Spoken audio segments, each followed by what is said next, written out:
Fala, galerinha da toxicologia, galerinha mais animada do universo que eu sei. Como vocês estão? Espero que estejam todos bem.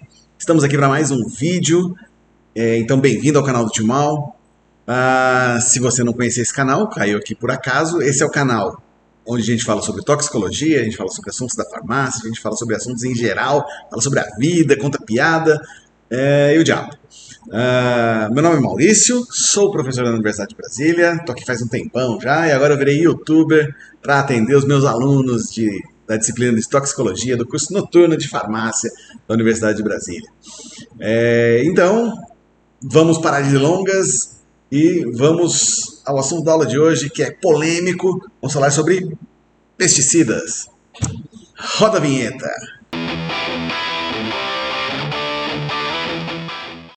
Então, como eu falei antes da vinheta, o assunto de hoje é pesticidas.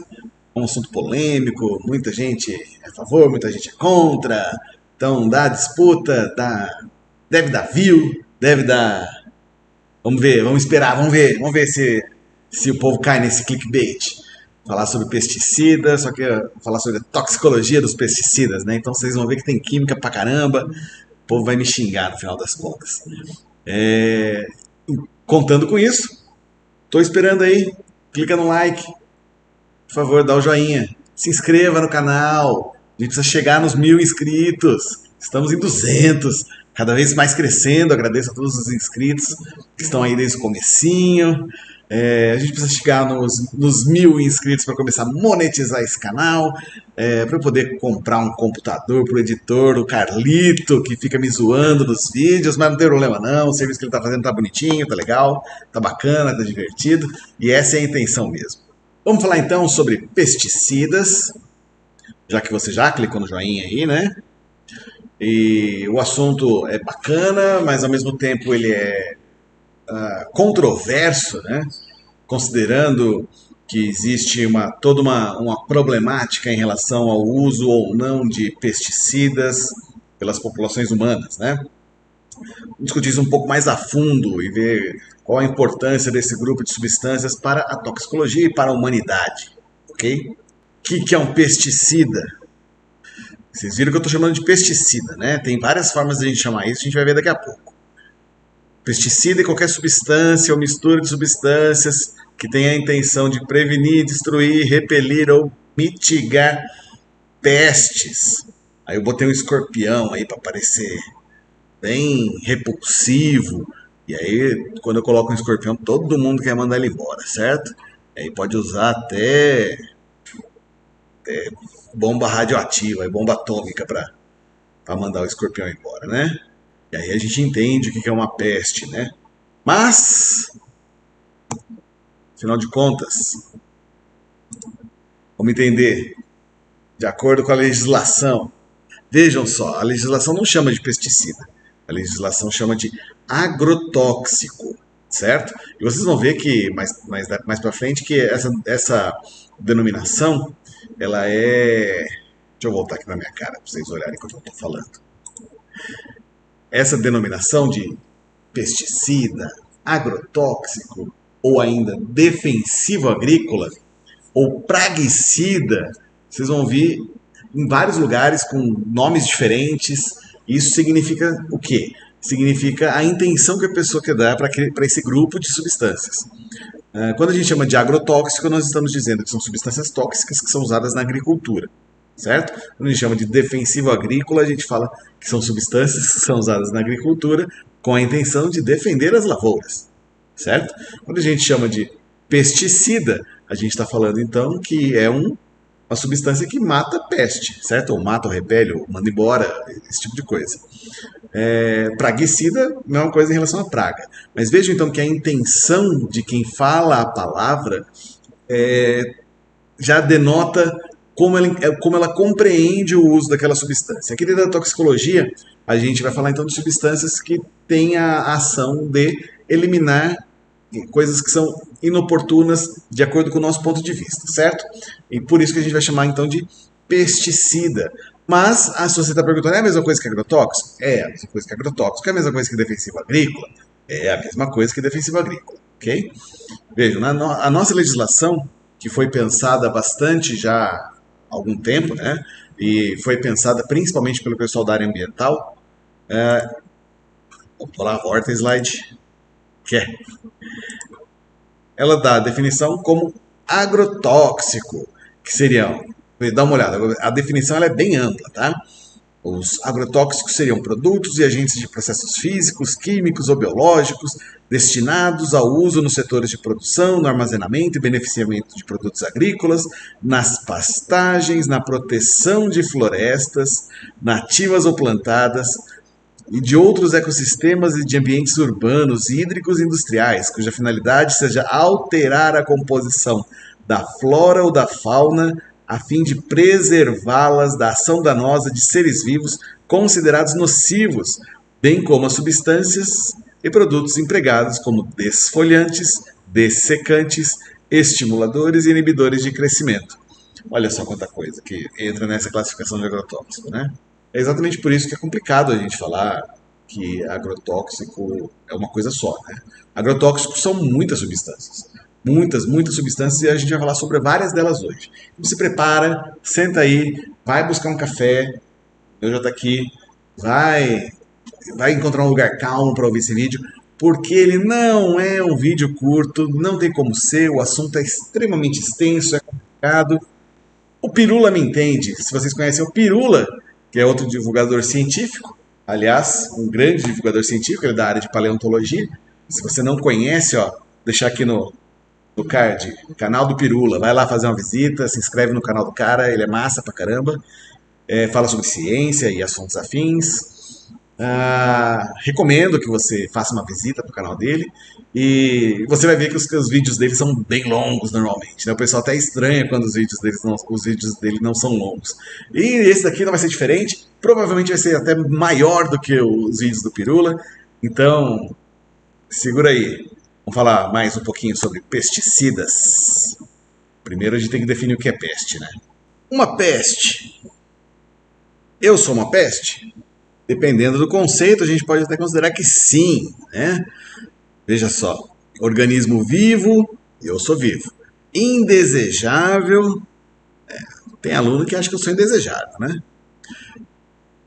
Ou que pode causar danos às plantações. Não, isso não causa dano às plantações, pelo amor de Deus. Eu gosto de preservar todos os alfaces, cenouras bem preservadinhos. Deixo lá eles plantadinhos.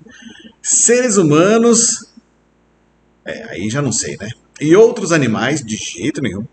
Ou mesmo o meio ambiente. Não, temos que preservar tudo. Então só se for considerar aí como seres humanos, né? Por exemplo, insetos, ervas daninhas, fungos, bactérias, vírus, roedores. Não tem homo sapiens. Então não sou uma peste. Mas tem um etc, né? Putz, grela. Mas vamos lá. Portanto, sempre que a gente quer eliminar alguma peste, a gente pode usar, então, pesticidas. Aí vem a galera que fala assim, não, mas se a gente vai comer alguma coisa orgânica, ela não tem pesticidas. Em teoria, para não ter o termo mínimo, né? O mínimo possível, o mínimo alcançável, né? Mas, eventualmente, a gente precisa eliminar essas pestes, né? Vamos lá. Ratos. Quem quer ter rato no meio da cidade? Não é legal, né? A infestação de barata em casa também não é legal, não é bacana. Uma praga de gafanhotos pode eliminar uma plantação inteira de orgânicos, né? Mas vamos falar um pouco mais sobre isso. Não estou defendendo o uso, hein? Não me cancelem, pelo amor de Deus. Sou bonzinho. Só quero que vocês enxerguem os pesticidas como as outras substâncias que existem no planeta com potencial toxicológico relevante, certo? Ninguém está falando aqui que pesticida é seguro, é tranquilo, é bonitinho e você pode tomar banho com eles, certo? Pelo menos não é essa ideia.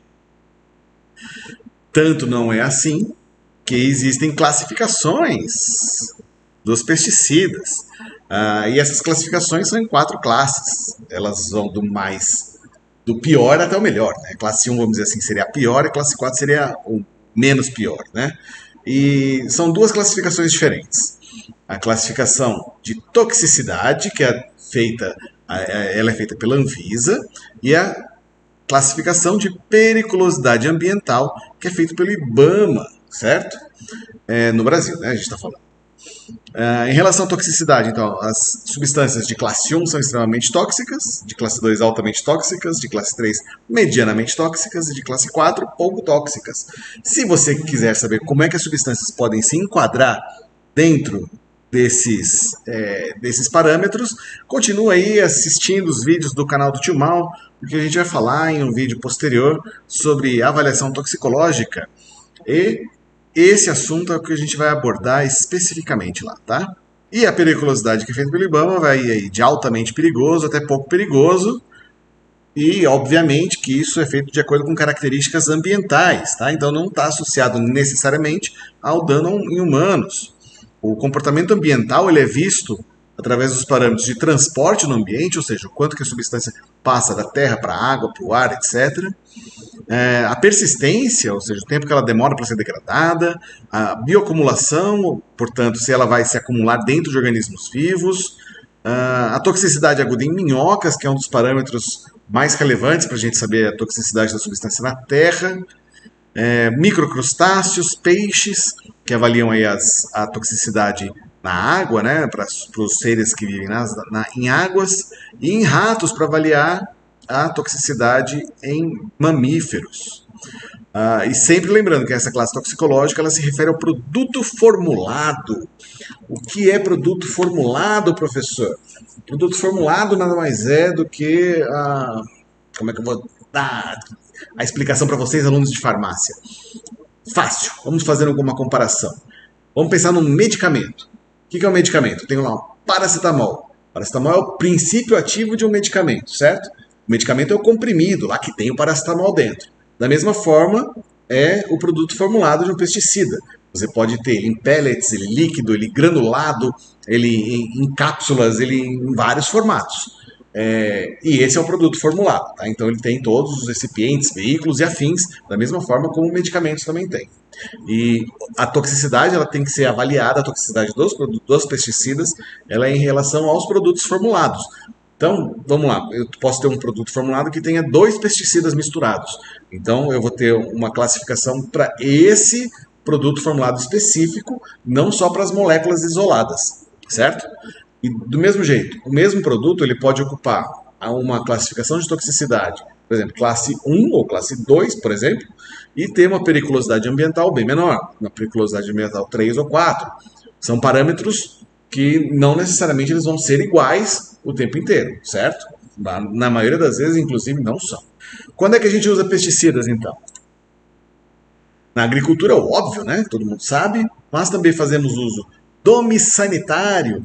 Domissanitário, então a gente usa em casa, usa no comércio, usa na população urbana, tá? A gente usa? Usa, desde os dos veneninhos de spray que vocês conhecem, até as dedetizações que a gente faz em casa, até os venenos que a gente coloca para matar barata nos cantinhos de casa. Todos esses venenos, eles são pesticidas, ok? A gente ainda usa para tratamento de madeira, porque sim, tudo que a gente usa de madeira, e a gente usa muita madeira, hoje em dia, obviamente, a maior parte é madeira plantada, certo? E essa madeira ela tem que ser tratada para não dar cupim. E ela tem que ser. E esse tratamento tem que ser durável. Então quer dizer que a gente usa pesticidas para isso. Sim. E além disso, fazemos o uso de pesticidas na saúde pública. Vocês nunca viram aqueles carros que passam jogando fumacê na galera? Na galera não, né? na cidade, né? Para combater mosquito da dengue, esse tipo de coisa.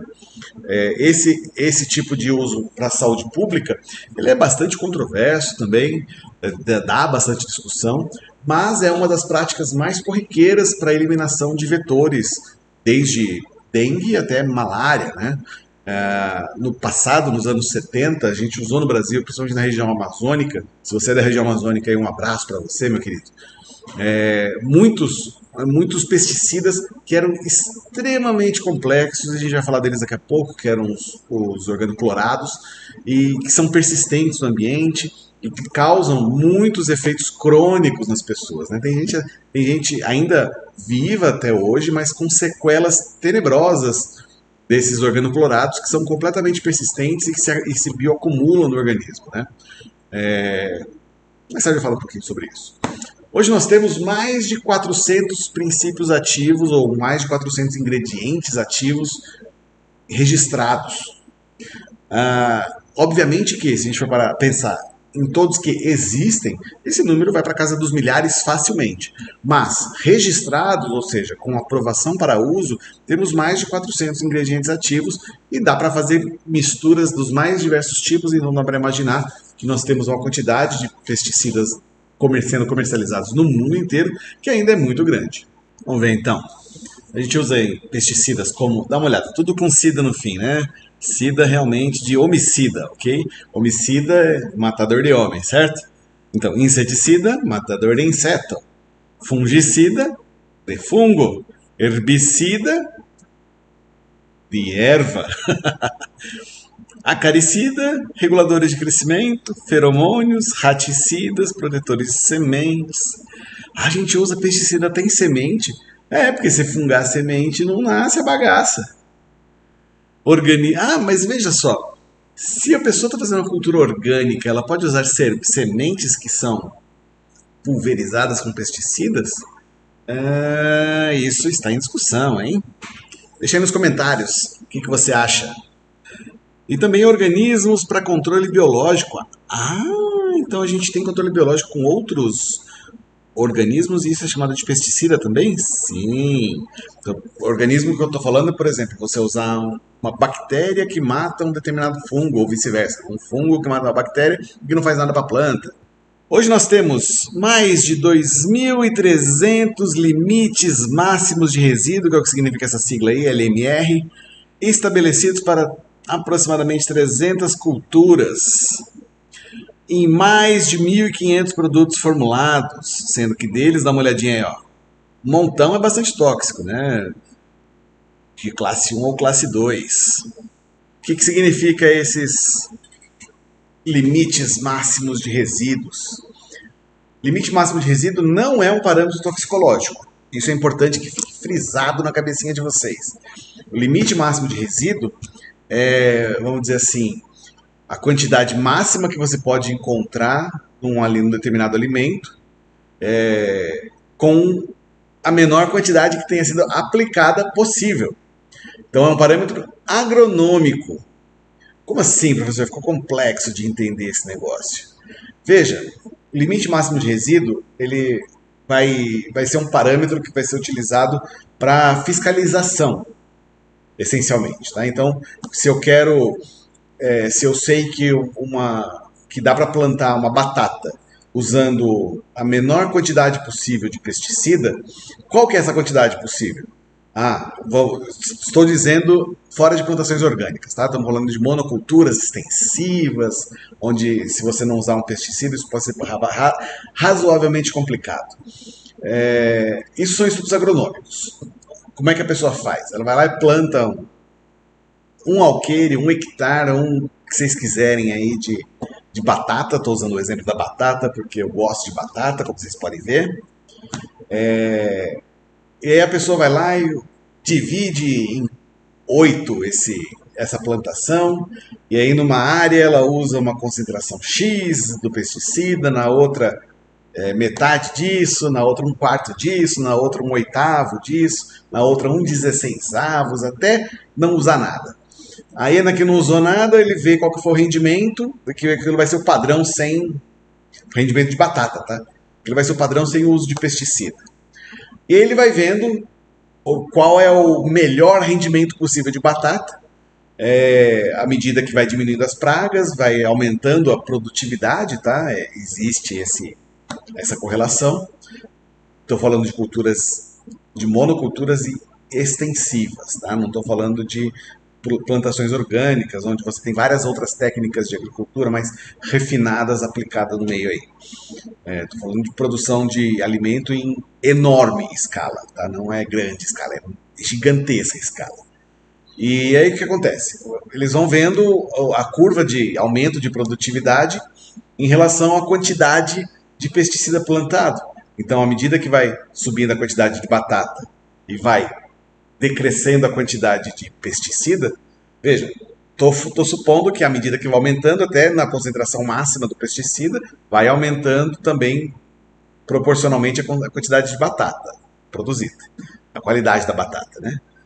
Não necessariamente isso é verdadeiro, tá? O excesso de pesticida pode também matar a própria planta. Então, isso tem que ser levado em consideração. Mas, imagine então que vai ter um gráfico de aumento de batata e outro com diminuição do pesticida. Aonde tiver o limite ali, um cruzando com o outro, no limite da produção de batata, com a menor quantidade possível de pesticida, aí o que vai ser? Aquela vai ser a quantidade máxima que pode ser aplicada na lavoura. Beleza, aí nasceram as batatas. Aí o povo vai lá e pega 1 quilo de batata, leva para o laboratório, não faz batata frita, na verdade eles amassam tudo, extraem com solvente orgânico, do jeito que quiser, tem 1 milhão de técnicas, um dia eu gravo vídeo sobre isso.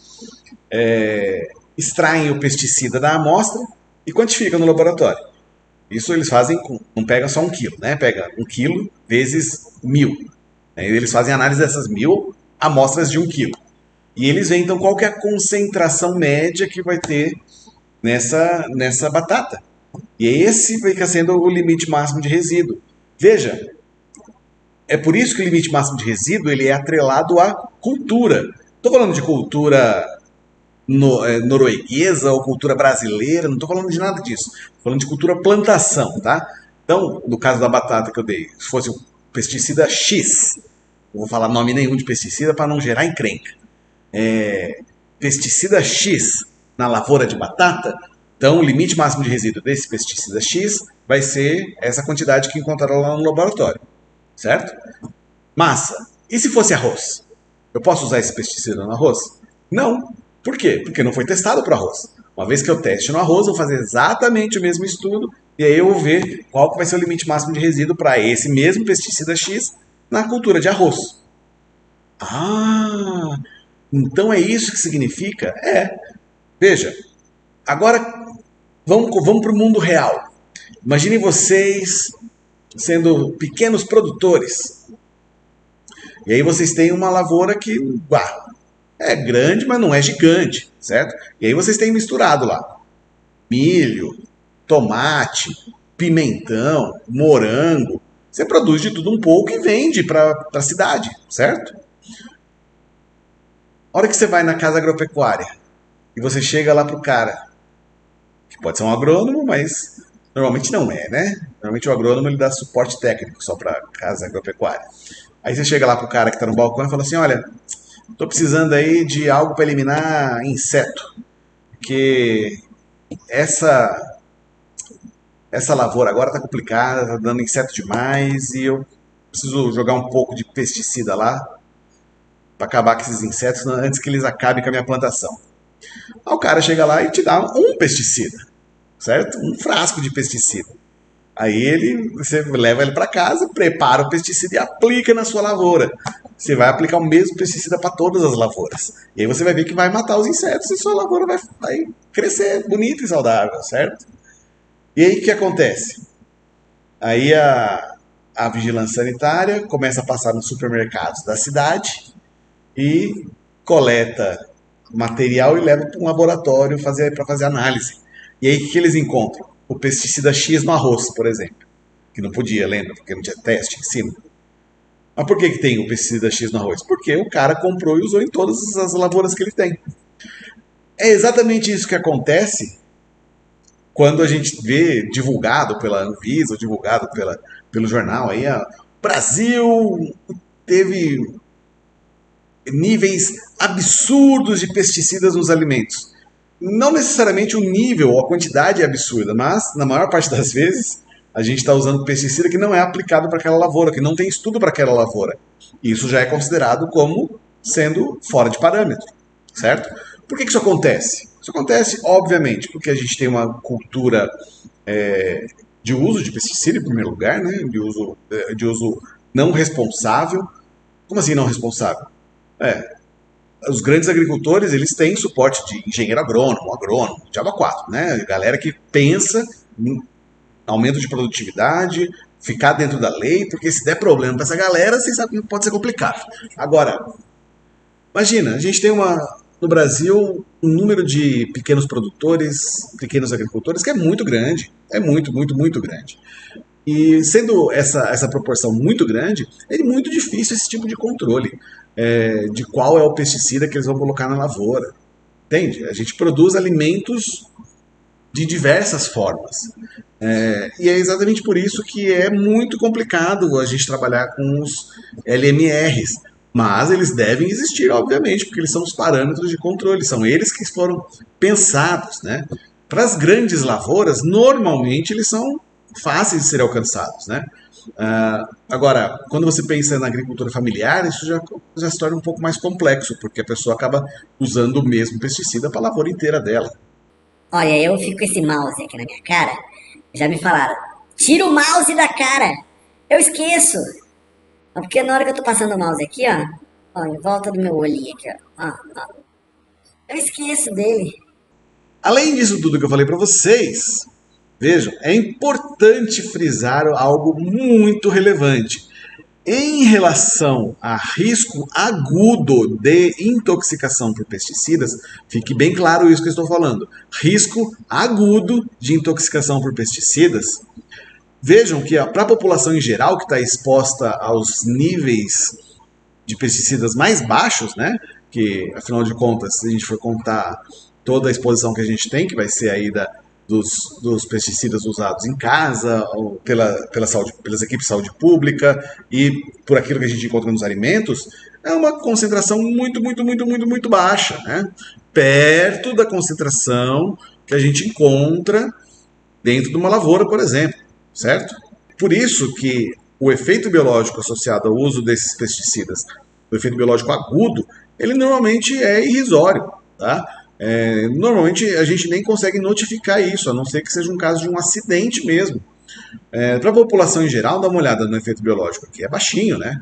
E à medida que vai aumentando essa exposição, por exemplo, em famílias de agricultores que moram perto da lavoura e onde a pessoa que aplica o veneno volta para casa com a roupa empesteada de veneno e aí acaba contaminando a família inteira. Aí você vê que o efeito biológico ele já aumenta bastante.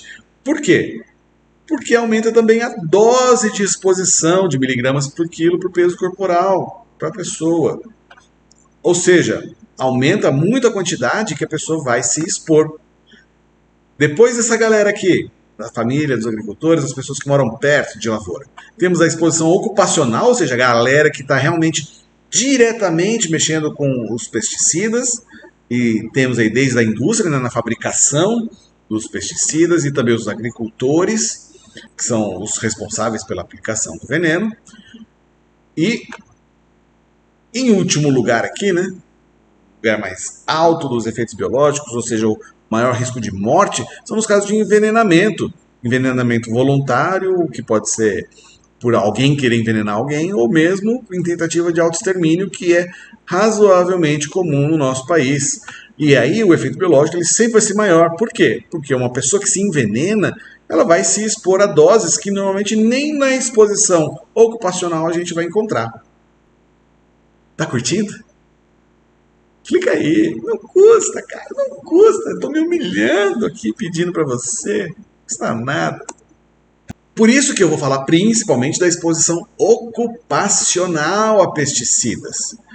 Porque a exposição que a gente tem de forma crônica, ela é uma exposição que é importante sim, tá? Mas que para fins de toxicologia aguda, ela não é lá muito relevante. Então vamos falar aqui então sobre a exposição ocupacional um pouquinho. As principais formas de exposição, como eu falei então para vocês, é a pessoa que trabalha na fábrica, né, onde se fabricam os pesticidas, e, portanto, eles estão diretamente em contato com a substância, é exatamente por isso que existem normas muito rígidas. A galera que trabalha na indústria química de produção de pesticidas obrigatoriamente tem que usar muito EPI, toda a linha de trabalho ela tem que ser controlada em termos de controle ambiental do ar, né? Para saber a quantidade de material particulado, a quantidade dos próprios pesticidas no ar que as pessoas estão respirando, o uso de EPI como máscaras especiais para evitar a a respiração disso daí nas áreas mais perigosas. Toda a parte de química, né? Ou seja, onde são feitas as reações e aí sai vapor, sai produto de degradação, sai o diabo a quatro nisso daí. Vai sair pela chaminé da fábrica, aquele clássico, né? Fumacinha saindo da chaminé da fábrica. Pode sair, né? Exatamente por isso que todos os gases que saem da indústria, eles têm que ser lavados. Existem máquinas que são lavadoras de gases específicas para retirar os pesticidas do gás que está saindo pela chaminé. Então a ideia é que pela chaminé saia essencialmente vapor de água, ok? Mas a gente sabe que acidentes podem acontecer, acidentes acontecem, vazamentos acontecem, e por isso que é uma preocupação constante, e isso depende de manutenção também constante. Temos a exposição ocupacional do uso agrícola, que eu já falei bastante para vocês, do controle de zoonoses, que eu falei também um pouco, agora há pouco, e o uso nessas áreas é principalmente, vamos lá, a fonte primária de exposição dessa galera que trabalha na agricultura e com as zoonoses, no preparo da mistura. Como assim, professor? Volte aqui para minha carinha, para você não enjoar do slide. Quando a pessoa vai preparar um pesticida, ele, via de regra, não vem pronto para aplicação. Tá? Ele é uma substância que vai ser aplicada numa área muito grande, então se você precisasse comprar o tonel inteiro para aplicar na lavoura inteira, já na concentração certa, ficaria inviável. Né? Então, o que se faz? Normalmente, esse pesticida ele vem concentrado. Sabe, tipo sabão em pó concentrado, sabão líquido concentrado, sabão em pó concentrado? Não, é sabão líquido concentrado. Eu cuido de casa, eu lavo roupa, certo? Eu entendo tudo disso. E é verdade. Esse sabão concentrado, você vai colocar menos dele, né? Na lavadora, por exemplo. Vai diluir menos no balde e tal. Qual que é a questão?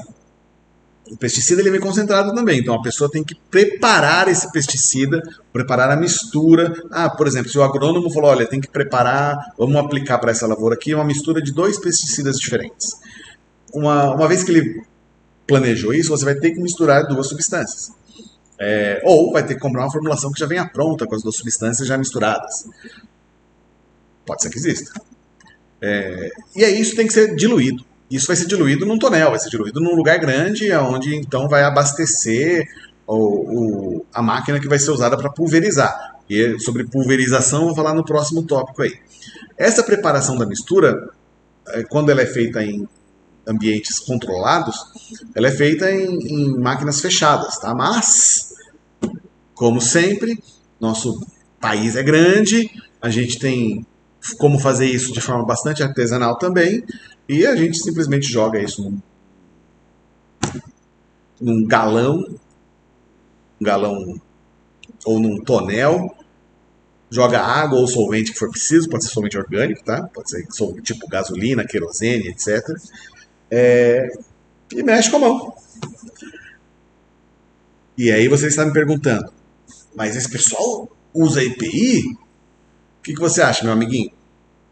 Se ele tiver um pouco de consciência, vai usar. Mas imagine vocês preparando 50, 60 litros de um pesticida, você joga lá o seu litrinho concentrado, joga querosene, que é volátil, joga ou mesmo água, tá? Pode ser água também, dependendo da formulação, né? Joga água lá e começa a misturar. Começa a misturar, tem que ficar bem misturadinho para ficar tudo homogêneo. Qual que é a chance disso espirrar no seu rosto, espirrar na sua roupa e ficar em contato com a sua pele? Lá na toxicinética, a gente aprende que as substâncias podem ser absorvidas por diversas vias. Tá? Então, pele, mucosa, isso tudo é relevante. E uma vez que a pessoa terminou essa mistura e já potencialmente se expôs de forma grave a um pesticida, ela vai aplicar. Em grandes lavouras, mais tecnológicas, tal, existem tratores que fazem essa aplicação e normalmente são tratores de cabine fechada, ou seja, o cara que vai aplicar vai ficar no ar-condicionado, bonitinho, dirigindo um tratorzinho, e aí existe uma haste gigantesca que vai borrifando o veneno que ficou no tanque lá atrás, longe do corpo do aplicador, né? E aí essa exposição nesse aplicador vai ser bem menor. Mas vamos para a realidade das pequenas lavouras, das lavouras médias, são vamos dizer assim, as principais do Brasil. Simplesmente existem aqueles pulverizadores de costais. Já ouviram falar? Que a pessoa pendura tipo uma mochila nas costas, e ela fica bombeando e vai com um canudinho. Põe aqui põe aqui na edição, Carlito. Cadê? Não sei apontar direito, sou burro. Pra cá, isso. Sei lá, aqui. Qualquer lugar. Põe aí um pulverizador costal para o pessoal ver. Põe uma imagem aqui, vou até tirar aqui o slide para. Mas eu falei que ia tirar, não pôr o slide na tela inteira. Isso. Põe aqui um pulverizador costal para a galera saber como é que funciona. O que seria esse pulverizador costal, né? Tem um reservatório que a pessoa enche. E aí tem uma mangueirinha que sai com um aplicador, né? E esse aplicador é o que a pessoa fica jogando na lavoura. Veja, tem um monte de técnicas para fazer isso. Quando o cara é mais esperto, ele sabe, não vamos fazer isso na hora mais quente do dia, certo? Por quê? Se for solvente orgânico, tipo querosene, por exemplo, evapora muito rápido, certo? E aí a chance da pessoa respirar aquilo aumenta muito. Segundo, nunca aplicar contra o vento, porque assim que ela joga lá para frente, vem tudo de volta nela. Né? Então ela tem que sempre a favor do vento, a aplicação. Agora, em teoria, para essas pessoas estarem usando um EPI completo. Coloca aqui, Carlito, um EPI completo. Uma roupa de plástico, uma máscara de plástico também grandona, tudo de plástico. Impermeável. Né? Olha só que bonito. Agora pense você meu coleguinha que mora em Palmas, em Tocantins, a cidade mais cálida do Brasil, mais quente, tenebrosa. Aí vai ter briga, né? Cuiabá falando, não, eu sou mais quente, Palmas, eu sou mais Manaus, Belém, Belém chove todo dia, então talvez não seja tão quente. Mas vai ter briga para saber quem é o lugar mais quente. Agora, dos lugares que eu já fui no Brasil, e já fui bastante lugares, graças a Deus, Palmas ganhou, cara. Nossa, que terra quente. Sei lá, acho que ele fazia 45 graus nas sombras, 11 horas da noite. Lá o chuveiro nem tem resistência, tudo água direto do cano, não precisa. Se você for querer tomar banho de água quente lá, é um crime contra si mesmo. Imagine vocês às 9 horas da manhã, em Palmas. Carlito, põe aqui, vai. A previsão do tempo para amanhã em Palmas, Tocantins. Amanhã é nosso, né? Não de você que está assistindo o vídeo. Para a gente saber que temperatura que vai estar às 9 horas da manhã. Busca aí no Clima Tempo, por favor. Imagine você nessa temperatura aí. Eu vou até procurar agora, espera um segundo que eu já volto. Acabei de olhar, tá chovendo agora nessa época em Palmas, então tá mais fresco, tá uma delícia ela agora. Tipo 9 horas da manhã, 29 graus. Pra você ver mais ou menos como é que funciona a coisa por lá. Então, estamos aí em abril agora, quando eu tô gravando, né? Já chega, tá no outono. Essas são as temperaturas mais amenas lá de Palmas, né? E aí imagina você, agora volta, tira o clima-tempo daqui, fazendo favor, Carlito. Volta a roupinha do cara aqui de plástico. Imagine você às 10 horas da manhã, 30 graus na cabeça, usando uma roupinha dessa. Durante 6 horas. 4 horas, vai. Se você não desmaiar no meio do caminho, por desidratação, certamente você é um alienígena, certo?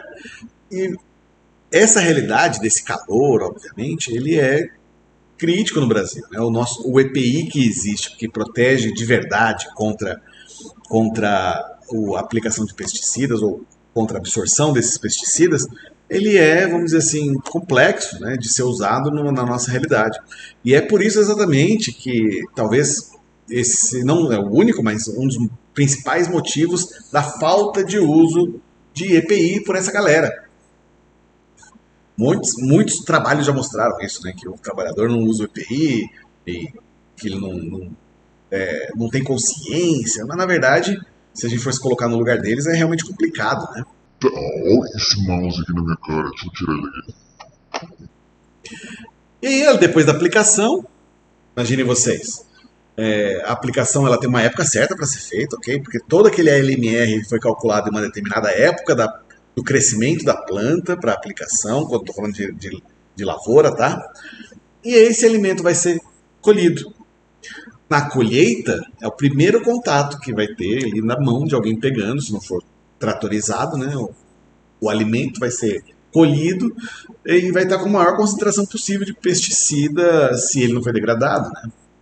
E, portanto, mais uma vez, a pessoa que trabalha na agricultura é aquela que está mais exposta a níveis maiores do pesticida, né? Durante todo esse manuseio e tal. E aí as pessoas perguntam, e se lavar? Não sai o pesticida? Então, primeiro, depende do pesticida. Segundo, depende da lavoura. Terceiro, depende do que você está usando para lavar. Não tem milagre. Boa parte dos pesticidas são absorvidos seja uma fruta, um legume, alguma coisa. São absorvidos e vão ficar na polpa, né? Ou seja, vai ficar na parte que a gente come. Então, não sai dali.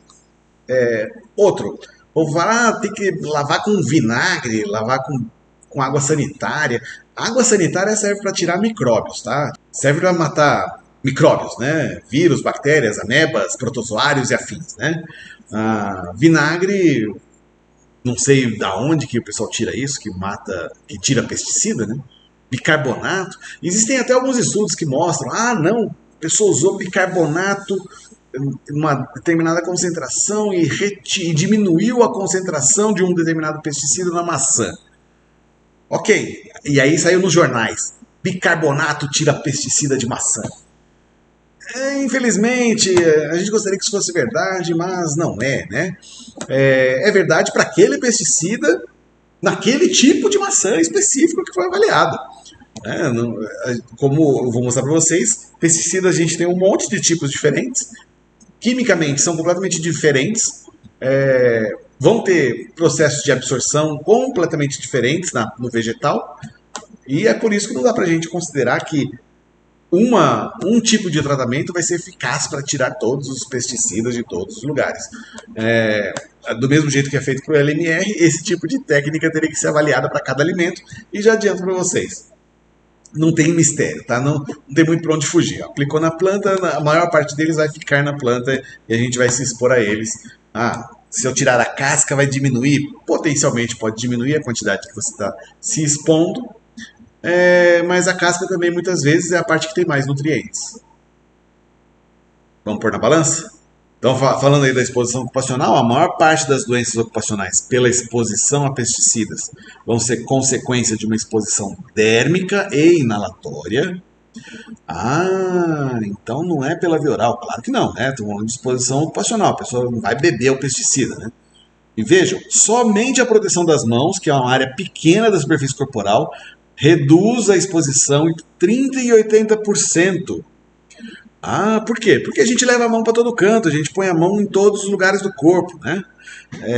Veja, a mão não necessariamente é a área mais atingida do corpo, mas a gente encosta a mão em todos os lugares. Normalmente, os aplicadores de pesticida na lavoura que usam os aplicadores costais, né? Que eu pedi para o Carlito botar na edição aí, eles acabam tendo como área mais afetada, ou seja, que entra mais em contato, primeiro o abdômen, justamente porque a pessoa vai andando e vai aplicando e vai voando contra a pessoa. Em segundo lugar, a axila. Por que axila? Olha só, isso é um grande mistério da aplicação de pesticidas, né? Que na verdade não é mistério nenhum. Como eu falei para vocês, boa parte dos solventes usados na agricultura para diluir esses pesticidas são solventes orgânicos, tipo querosene. Esses aplicadores costais, por mais que eles sejam bons, por mais que eles sejam bem fabricados, tal, eventualmente eles são de plástico, né? Ou tem juntas de borracha, e isso vai sendo isso vai sendo degradado com o tempo. Então é muito comum você ter vazamento desse borrifador e o pesticida vai extravasando, vai escorrendo pelo aplicador e o aplicador ele é costal, certo? É colocado como uma mochila. E é onde que você pendura a mochila? Nos ombros. E é onde que vai acumulando o líquido? Embaixo do braço da pessoa. Por isso que a axila é uma região importante. Depois temos a face, a parte superior da mão, a palma da mão e os braços. Ah, olha só. Se as pessoas usassem pelo menos uma luva comprida, aquela luva que vai no braço inteiro, já diminuiria bastante o problema de exposição. Legal, vamos falar então sobre inseticidas, quase uma hora de aula já, e a gente está falando ainda sobre inseticidas. Vejam que vai longe. Tudo que eu falei até agora era uma introdução sobre pesticidas em geral. Agora vamos falar especificamente de inseticidas.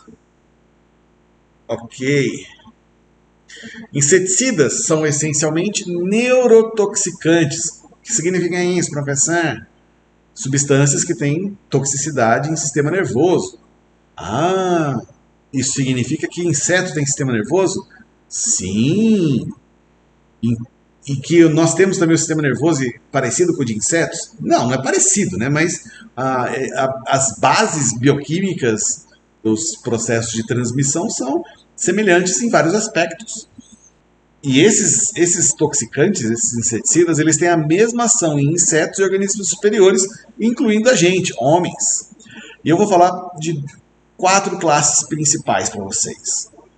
Os organoclorados, que eu já falei lá atrás um pouquinho, dei um exemplo anedótico.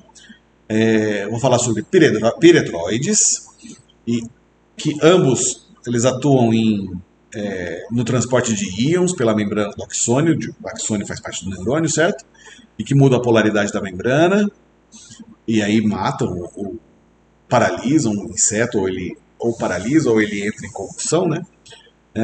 E temos os organofosforados e carbamatos, que inibem a acetilcolinesterase. Vamos falar melhor sobre isso quando a gente estiver falando deles. Não clicou no joinha ainda, né? Vai ver. Legal, vamos falar então um pouco dos organoclorados. Esses organoclorados foram introduzidos na época da Segunda Guerra Mundial, logo depois da Segunda Guerra Mundial. Ele foi sintetizado por um químico suíço, ou eles foram, né? O primeiro deles foi sintetizado por um químico suíço, e esse químico suíço, Paul Miller, ele ganhou um Nobel de Medicina em 1948, por causa da pesquisa dele com o DDT, que é a substância que dá o nome ao termo dedetização, né? É o dicloro de feniltricloretano. E por que ele ganhou esse prêmio Nobel de Medicina? Porque ele conseguiu encontrar uma substância que matava o vetor da malária. Se vocês sabem um pouquinho de história, vocês sabem que os soldados americanos voltaram para os Estados Unidos, das diversas partes do mundo aí depois da Segunda Guerra Mundial, levando malária, levando um monte de problema, várias doenças, né? E o DDT ele foi amplamente utilizado no mundo inteiro para eliminar insetos em geral, né? Naquela época, quando ele foi desenvolvido, a gente achava que ele não causava muito problema para seres humanos, que a gente veio enxergar depois que isso foi uma mentira. Não uma mentira, né? Algo que a gente não sabia na época, que a gente veio a saber com o tempo. Então ele foi usado na agricultura, eles, né? Eu falo ele é porque eu estou falando do DDT especificamente. Mas os organoclorados foram usados na agricultura, em ambiente doméstico, no controle de vetores. Tanto é que foi tão usado o DDT que deu o termo lá que eu falei para vocês de dedetização, certo? Vamos dizer que o DDT ele teve uma importância significativa em diversos países em desenvolvimento.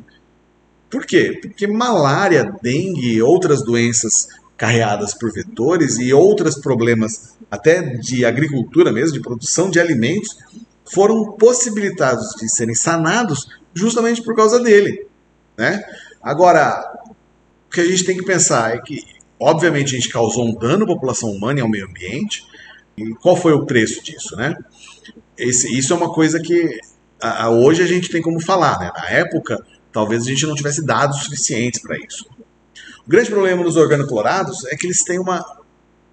Não é o maior problema, né? Na verdade é um dos maiores problemas, que ele tem uma longa permanência ambiental e orgânica. O que significa isso? O que significa ter uma longa permanência ambiental e orgânica? Significa que essa molécula é estável, ela é de difícil degradação. E se é uma molécula de difícil degradação, a chance que ela tem de causar danos a seres vivos é grande tanto quanto, considerando principalmente que é uma substância com poder biocida. Vejam, por que ela é extremamente resistente?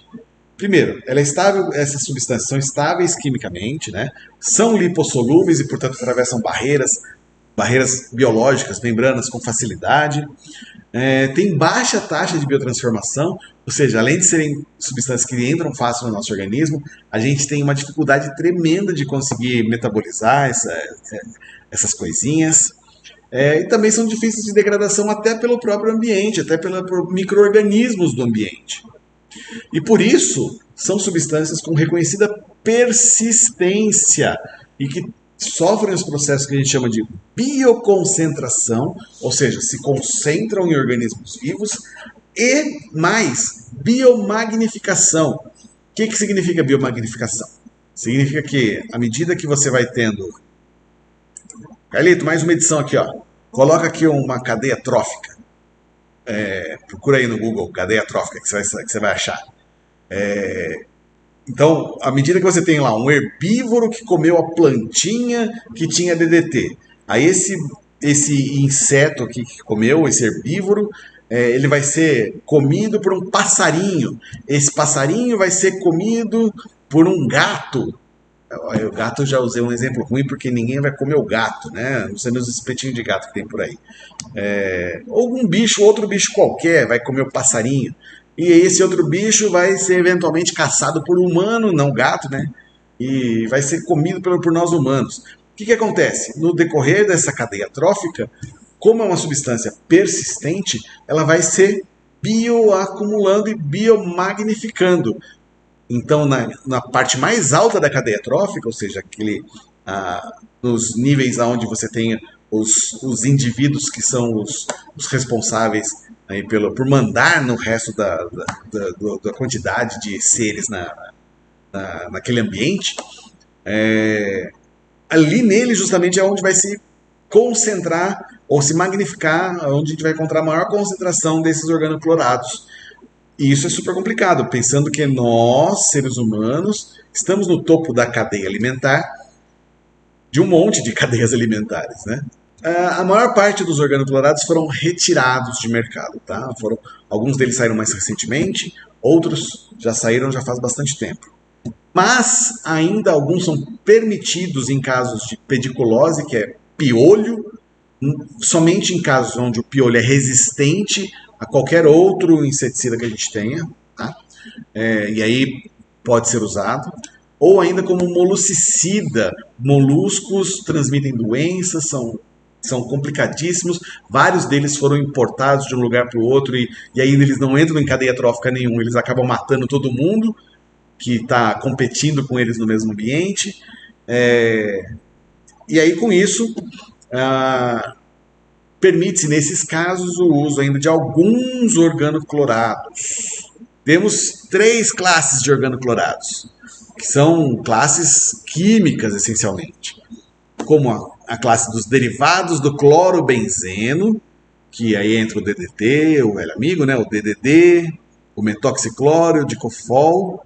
Os derivados do ciclohexano, que esse é o que ainda existe aí para aquisição em casos especiais, né, onde seja necessário. E os derivados do ciclodieno, que foram os últimos a serem retirados do mercado, são o aldrin, dieldrin, endrin, heptaclor, clordano, e esses ainda foram usados até começo dos anos 90 do século passado. Vamos entender o que é o quadro clínico de uma intoxicação aguda por um organoclorado, tá? Aí. Vou falar de quadro agudo porque, essencialmente, o quadro crônico de exposição, hoje a gente tem, vamos dizer assim, sérias alegações de pessoas que foram expostas aos organoclorados no passado, tiveram problemas de saúde derivados desses organoclorados, mas a gente não tem ainda epidemiologia suficiente para conseguir falar muita coisa. Hoje, o órgão que é responsável pela classificação de substâncias químicas em relação ao seu potencial carcinogênico chama-se IARC. Põe aí, Carlito, International Agency for Research on Cancer, ou algo do gênero, estou falando de cabeça. O Carlito vai me falar se eu estou certo ou se eu estou errado.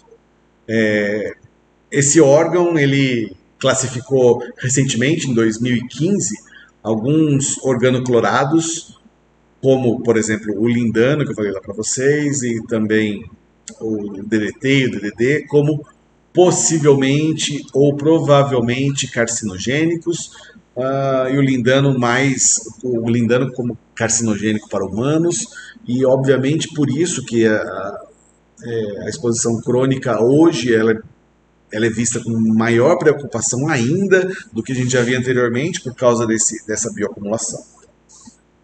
Quadro clínico da intoxicação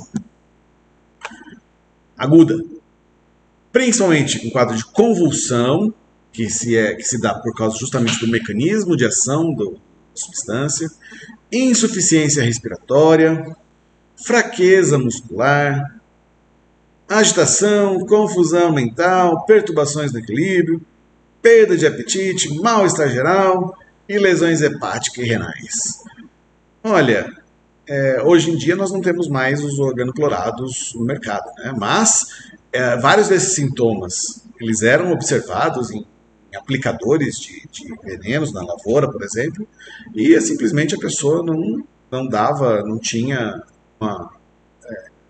não ia atrás do serviço de saúde porque ela acreditava, isso aconteceu porque o veneno é forte, né? Mal sabia ela que ela estava se expondo a umas substâncias completamente perigosas, né? Vamos falar então dos derivados do clorobenzeno, que era o nosso amigo DDT, olha só que bonitinho. DDT, dicloro, difenil, tricloroetano, para quem gosta de química aí, ó.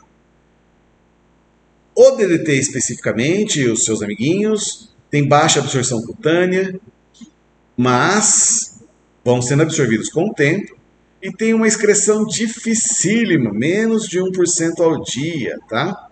E como eu falei para vocês, não há evidência epidemiológica, ou seja, evidência de dados em humanos relacionando esses derivados com o desenvolvimento de câncer. E é por isso que eles estão na classe aí da IARC, que eu falei para vocês, classe 2B, que seriam os possivelmente ou provavelmente carcinogênicos. Né? A gente não tem o dado de humano, a gente tem experimento com ratos, né?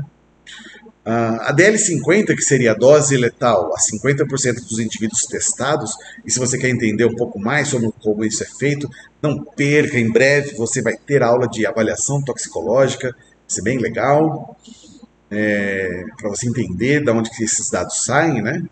A DL50 ela é dependente da espécie, obviamente, né? Pode variar entre 100 mg por quilo em ratos até 1000 mg por quilo em ovelhas. Então a gente já estudou ovelhas, a gente matou ovelhas para ver o quanto que precisava de DDT para matar elas? Sim, mas não matem os cientistas, pelo amor de Deus. Como é que esses derivados do clorobenzeno atuam? Né? Eu falei para vocês que atuavam no transporte de íons pela membrana. Né? Os derivados do clorobenzeno, especificamente, eles atuam em canais de sódio. Esses canais de sódio, eles são responsáveis pela repolarização e se o neurônio for exposto aos derivados do clorobenzeno, o DDT, por exemplo, o que vai acontecer é que esses canais de sódio vão ficar abertos por muito mais tempo durante essa repolarização. Né? Em humanos, isso vai acontecer principalmente nos nervos periféricos. Nos insetos, isso vai acontecer em todos. Né? Isso leva ao que a gente chama de hiperexcitabilidade, ou seja, fica passando o íon pelo canal, e aí leva a uma diferença de potencial grande, muito potencial de ação, e a gente tem descargas repetidas, até sem ter potencial de ação, como eu falei agora, você tem a descarga, porque você tem fluxo de íons intenso pela membrana. E isso leva ao quadro de convulsão, como eu falei para vocês, e também à morte dos insetos. Próxima classe aí são os derivados do ciclohexano e do ciclodieno, que eu falei que foram os últimos a serem retirados do mercado, né? Com o aldrin e o dieldrin que estão aí. Temos os derivados do ciclohexano, como o lindano, que eu falei para vocês, e os derivados do ciclodieno, que foram os últimos a serem retirados do mercado. Olha o mouse na minha cara de novo. Foram os últimos a serem retirados do mercado, como o aldrin, eu falei para vocês, né? O dieldrin. Eles também são persistentes. Vou mostrar aqui a moleculinha deles para vocês. São moléculas bonitas, né? Se olhar, fala, pô, vontade até de tatuar, né? Mas, enfim. A DL50 é de 50 mg por quilo. Se vocês lembram que eu mostrei para vocês do DDT lá e dos amiguinhos dele, estava na volta, variava, né? Mas normalmente era maior que isso. Também são de difícil excreção. E o mecanismo de ação, ele é parecido com os derivados do clorobenzeno. Eles também atuam nos canais de sódio, também vão aumentar a hiperestabilidade, né? Mas, além disso, além deles atuarem nesses canais de sódio, eles também inibem os receptores GABAérgicos. E se você é um espectador ativo, como é que chama? Telespectador ou é de televisão? YouTube espectador? Se você é um YouTube espectador assíduo do canal, você já deve ter me ouvido falar sobre transmissão GABAérgica várias vezes em outros episódios dessa saga toxicológica. E, obviamente, você sabe que a neurotransmissão GABAérgica é uma neurotransmissão inibitória. Então, se você está tendo uma hiperexcitabilidade causada pela entrada de sódio nos neurônios, o que vai acontecer? GABA dá uma diminuída nessa atividade, certo? Dá uma regulada. Porém, entretanto, contudo, todavia, essas moleculinhas aqui, elas inibem os receptores GABAérgicos, diminuindo ainda a capacidade do organismo de tentar controlar o efeito da molécula. É por isso que a DL50 é ainda menor, né? Então, a hiperestabilidade é alcançada até mais rapidamente. E aqui nesse slidezinho aqui, temos a biotransformação do DDT e do aldrin. Falei para vocês que é de difícil conversão, não falei? E realmente é. A gente consegue ainda fazer um pouquinho de biotransformação com a transformação. Esse aqui a gente tem o DDT aqui em cima, né? Com a formação de derivados do DDT, né? A gente vai fazendo uma desalogenação oxidativa. Só que isso daqui acontece numa fração irrisória de moléculas, né? E é por isso exatamente que é tão difícil a gente conseguir excretar esse bichinho. Esse aqui é o aldrin. O aldrin também é biotransformado pelo citocromo P450, mas ele forma nosso amigo dieldrin, que, se vocês lembram da minha aula de toxicocinética e de citocromo P450, a aula de citocromo P450 está aqui no YouTube. Foi a primeira aula que eu fiz upload. Aqui, ó, tá no card aqui, ó. Vai lá assistir a aula de citocromo P450, vai entender o que significa formar esse epóxido que eu vou mostrar aqui para vocês. Vejam, o dieldrin é exatamente o aldrin metabolizado, só que com um epóxido aqui, tá vendo? Aqui tinha uma ligaçãozinha dupla. Essa ligaçãozinha dupla é alvo do citocromo P450 ou da flavina monoxigenase, que é uma outra enzima, formando esse epóxido. Isso daqui ele é ainda mais reativo. Esse dieldrin aqui, ele vai interagir com um monte de coisas, não só com os receptores de GABA e com os canais de sódio. Obviamente que essa molécula ela pode passar por biotransformação, pela epóxido-hidrolase, que eu também falei na aula de tóxico-cinética, que não está aqui no YouTube, infelizmente ainda. Mas, vejam, da mesma forma que era difícil para biotransformar o DDT, tanto o aldrin quanto o dieldrin são difíceis de serem metabolizados, tá? O máximo que a gente tem é a formação do aldrin transdiol, que também é persistente, ok? Todas essas moléculas estarão no organismo de uma pessoa exposta ao aldrin, mas em concentrações pequenas, né? A maior parte vai ficar mesmo como aldrin. Muito cloro, né? Por isso que são organoclorados. Legal. Vamos fazer o seguinte. Essa aula nossa aqui já está com 1 hora e pouquinho. Eu vou dar um pause. Amanhã eu volto para gravar, porque agora já tá noite aqui no estúdio em Silitox. Não quero gravar em casa igual eu fiz para outra aula que vocês viram a sala da minha casa, quando eu gravei a aula de barbitúricos, benzodiazepínicos. Vai lá assistir. Pouca gente viu aquela aula, uma aula legal, interessante para alunos de farmácia, mas também interessante para quem faz uso da substância. E a gente sabe que um monte de gente usa, né? Ah, aí eu volto amanhã para continuar essa gravação, então vocês vão ver que eu vou estar diferente, sei lá, talvez mais velho um dia. Caraca, Carlito, já? Puxa vida, olha, gostei, hein? Nada mal. Tem me emagrecer um pouquinho? Que mágica você fez aí, Carlito? Bom, eu tava pensando de ontem para hoje, enquanto o Carlito fazia a mágica dele, esse vídeo já tá muito grande. Então eu vou dividir ele em 2 ou 3 partes, não sei. Vai depender do quanto eu vou conseguir me arrastar pela frente. Só que eu já vou lançar tudo de uma vez, certo? Então eu vou terminar de gravar tudo. E aí eu vou subir 3 ou 2 vídeos, né? Dependendo do tempo. Para não ficar muito chato de vocês ficarem vendo assim vídeo de 2 horas que dá aquele desânimo, né? Dá na mesma no fim, né? Que você vai ter que assistir todo o tempo. Mas, para gerar mais conteúdo, inclusive, pro canal, bora dividir esse negócio aqui. Não faz a menor diferença, mas é mais uma thumbnail pra nós aí. Abraço, galera. Então, até a parte 2. Tô te esperando lá, hein? Não foge. Tchau!